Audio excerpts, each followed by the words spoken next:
आज तक मैंने आप लोगों को बहुत सी कहानियाँ सुनाया है, भूत का हो गया या कत्ल का हो गया या रोबड़ी का हो गया या डकैती का हो गया। लेकिन आप लोगों ने भी बहुत सी कहानियाँ बचपन में सुने होंगे अपने दादा और दादियों से। लेकिन आज की भूतों की कहानी जो आप लोग को सुनाने और बताने जा रहा हूँ, एक भूत का कत्ल होता है और उस भूत का कत्ल का मुकदमा भी लोअर कोर्ट में चलता है, यानी कि डिस्ट्रिक्ट कोर्ट उसका फैसला भी सुनाती है। लेकिन कुछ लोग होते हैं जो जाके हाई कोर्ट में उस भूत के कत्ल का चैलेंज करते हैं और बाद में कुछ दिनों बाद वहां पर बहस होती है और बहस होने के बाद उस भूत के कत्ल में हाई कोर्ट का भी फैसला सामने आ जाता है। तो आप लोगों ने ऐसी कहानी आज तक सच में नहीं सुनी होंगी। तो अगर आप लोग कहानियों सुनने के शौकीन है, वो भी सच्ची कहानियां, तो इससे अपने भाई के चैनल को सब्सक्राइब कर लीजिए, दोस्तों को भी शेयर कर दीजिए। मैं जो भी कहानी सुनाता हूँ सच्ची कहानी सुनाता हूँ। आप लोग जहां भी रहे सेफ रहे, स्वस्थ रहे, अपने भाई को सपोर्ट करना मत भूलिए। तो चलिए कहानी को शुरू करते हैं। उससे पहले एक बार और आप लोग से कहते हैं, प्लीज चैनल को सब्सक्राइब करना मत भूलिएगा। तो नमस्ते, आदाब, सत श्री अकाल। आज की जो सच्ची घटना मैं आप लोग को सुनाने और बताने जा रहा हूँ, ये घटना उड़ीसा के जिला बालेश्वर से शुरू होती है। बात 1998 की है, जब वहीं पे एक गांव होता है जिसका नाम रस गोविंदपुर होता है। और ये गांव पूरा आदिवासियों से भरा हुआ है, मतलब वहाँ पे आदिवासी लोग ज़्यादा रहते हैं, उनकी आबादी ज़्यादा है।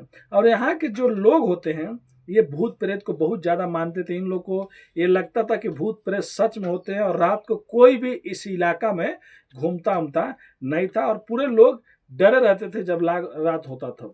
बात वही की है, जब वहाँ पे एक पुराना एयरपोर्ट होता है उसी गांव के आजू बाजू में, जो एयरपोर्ट 1958 के टाइम में बंद था, लेकिन उसमें ज़्यादा स्क्रैप थे, लोहे थे, कबाड़ थे, सब चीज़ था। कोई उठा के उनको मत लेके जाए चुरा के, इसके लिए वहाँ पे 2 गार्ड को लगा दिया गया था। और 2 गार्ड उस एयरपोर्ट का जो भी सामान था उसको रखवारी करते थे। चारों ओर छेड़ दवाली थी, बाउंड्री थी, लेकिन एक मेन गेट था। मेन गेट पे 2 सिक्योरिटी गार्ड हमेशा रहा करते थे।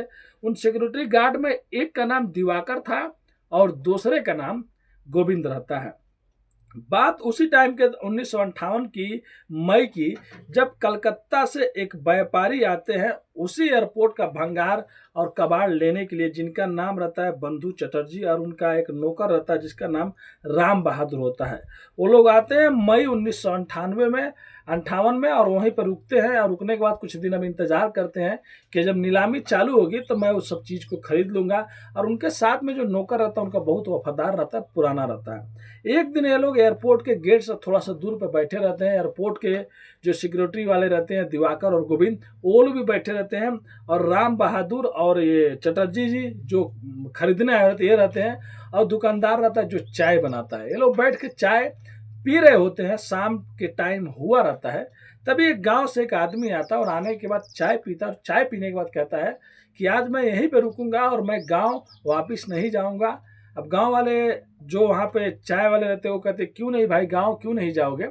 और ये भी चटर्जी जी भी पूछते हैं कि क्यों नहीं जाओगे। राम बहादुर जो नौकर रहता है वो भी पूछता है क्यों गांव नहीं जाना है। उसके बाद वो आदमी कहता है कि आज की रात जो भी इस गांव से जाएगा उसे भूत पकड़ लेगा, भूत जाने नहीं देगा। अब सब लोग हंसने लगते कि ये सब क्या बात कर रहे हो, भूत उत नहीं होते। वो कहता नहीं, सच में भूत होता है और आज की रात तो सच में भूत निकलता है और कोई भी रात को ज्यादा घूमता नहीं है। जब ये बात वो चटर्जी और उनके बहादुर जो राम बहादुर नौकर होते हैं लोग सुनते हैं तो कहते हैं कि हमें भी भूत देखना है। और दुकानदार कहता है हमें भी भूत देखना है। लेकिन दुकानदार पहले कहता है कि देखो ये सब काम रिस्क वाला है, यहाँ सब नहीं करना चाहिए। मैंने भी बहुत लोगों से सुना है लेकिन मैं आज तक भूत को नहीं देखा हूँ। अब जो बंगाल से आए रहते हैं कलकत्ता से, ये दोनों तैयार हो जाते हैं, नौकर और मालिक, और चाय वाले को भी तैयार करा देते हैं और गांव वाले को भी कहते हैं यार चलो हमें भूत दिखाना, दिखाओ। और डरते क्यों हो, हम लोग 4 आदमी है, भूत दिखेगा तो हम लोग निपट लेंगे। अब बाद में चारों लोग तैयार हो जाते हैं कि ठीक है रात को हम लोग चलेंगे भूत देखने के लिए। अब रात को लगभग 10-11 बजे से और भी ज्यादा रात हो जाती है।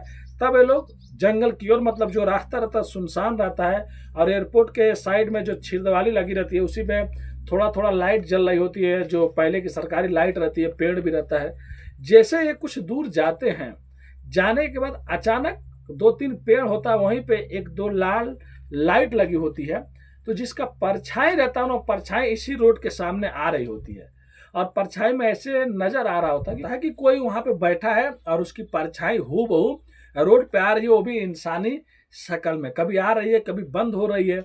अब चारों लोग देखते हैं और हवा भी तेज बह रही है। अब सब लोग डर जाते हैं, लेकिन जो राम बहादुर होता है, वो एक खुरकी लिया रहता है, एक बड़ा सा चाकू जैसा। वो कहता है कि मैं डरता नहीं हूँ, चलो चल के देखते हैं। तीनों लोग पीछे रहते हैं। वो धीरे धीरे उस परछाई के पास और उस लाइट के पास, पेड़ के पास पहुंच जाता है।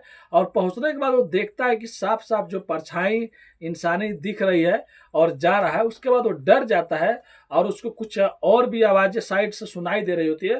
वो डरने के बाद अपना वो जो लिया रहता है हथियार, उसको लगता है इधर उधर भागने, चारों तरफ मतलब भूतों पे हमला करने लगता है।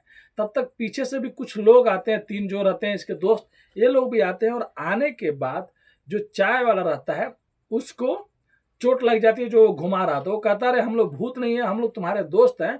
तब वो रुकता है। रुकने के बाद देखता है कि और भी आवाजें अब आ रही है, कोई अब महिलाएं लड़कियां कोई रो रही हैं, सुसुक रही हैं। उसके बाद वो लोग और डर जाते हैं। फिर देखते हैं कि जो पेड़ थोड़ा सा दूर पे, वहां से कुछ लाइट भी जल रही है, लाइट की वहां से फोक्स भी आ रहा है। तब ये तीनों लोग जब जाकर देखते हैं तो पता चलता है कि वहां पे सच में महिला होती है। और ये आदिवासी महिला लोग, कुछ महीने के खास एक ऐसा दिन आता था जिस टाइम ये लोग महुआ का फूल तोड़ने के लिए मतलब जंगल में निकलती थी। उस दिन ये महिला आई होती है, जो कुछ मतलब डरती उड़ती नहीं थी। वही लोग आई आई रहती है और वहां पर खड़ी रहती है। शायद उन्हीं का अक्स उसमें लाइट में दिख रहा था, जिसके बाद ये भाग रहा था तलवार।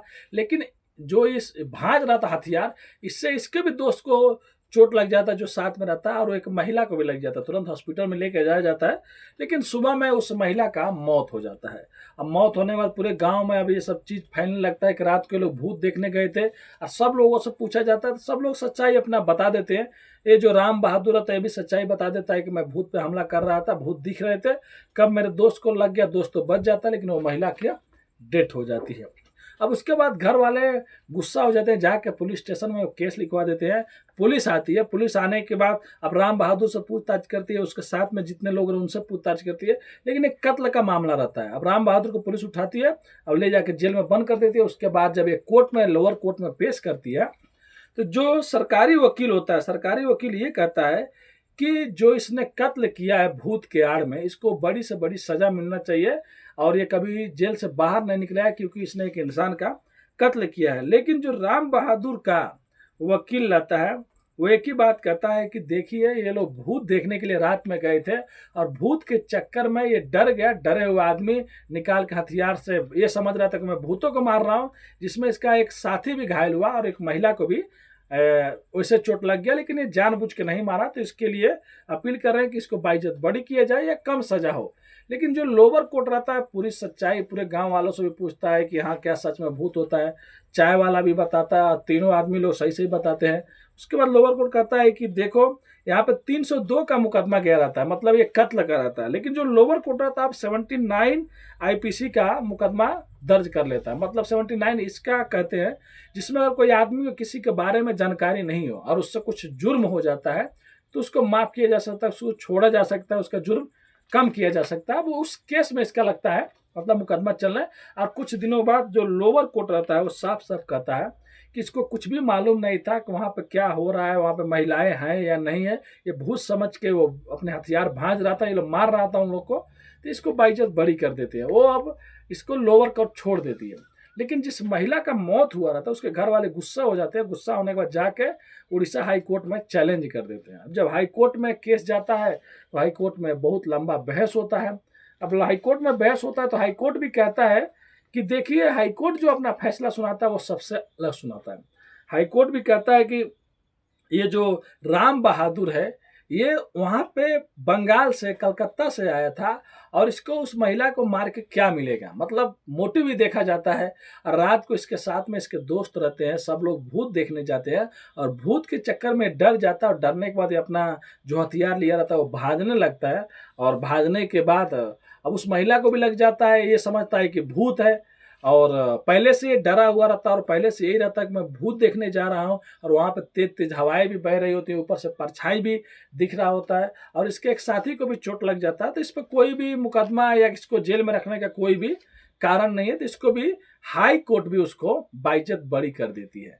अब सोच सकते हैं, क्योंकि लोअर कोर्ट में ने भी ऐसा कर दिया होता है, हाई कोर्ट में भी कर दिया होता है, तो भाई अब कौन उसको जेल में रखेगा। तो सोच सकते एक कत्ल जो उस आदमी से अनजाने में हुआ, वो कत्ल उसको भूत के कत्ल में वो बच गया। यानी कि भूत को मारने के चक्कर में उससे एक महिला का कत्ल हो जाता है, और कोर्ट यही कहता है कि वो भूत को मार रहा था और वो जानबूझ के नहीं मारा, अनजाने में ऐसा हो गया, इसके लिए उसको बाइज्जत बरी कर दिया जाता है। इसके लिए इसका नाम पड़ गया कि भूत के कत्ल में उसको कोर्ट में केस गया, कोर्ट में केस चलने के बाद वो फैसला सुनाया गया। अगर ये कहानी सुनाने में कोई छोटा मोटा गलती हो गया होगा तो अपने भाई को माफ कर दीजिएगा। अगर आप लोग भी कहानियां सुनने के शौकीन हैं तो अपने भाई के चैनल को सब्सक्राइब कीजिए, लाइक कीजिए, और इस कहानी पर अपनी राय कमेंट करके जरूर दीजिए। आपका भाई जो भी न्यूज कहानी वीडियो बनाता है, सच्ची कहानियों पे बनाता है, सच्ची न्यूज पे बनाता है, तो ऐसी अगर कहानी देखना है मेरे भाई तो अपने भाई के चैनल को सपोर्ट कीजिए, अपने भाई को भी सपोर्ट कीजिए। आपका भाई बहुत ज़्यादा मेहनत करता है, दिन भर गाड़ियाँ चलाता है,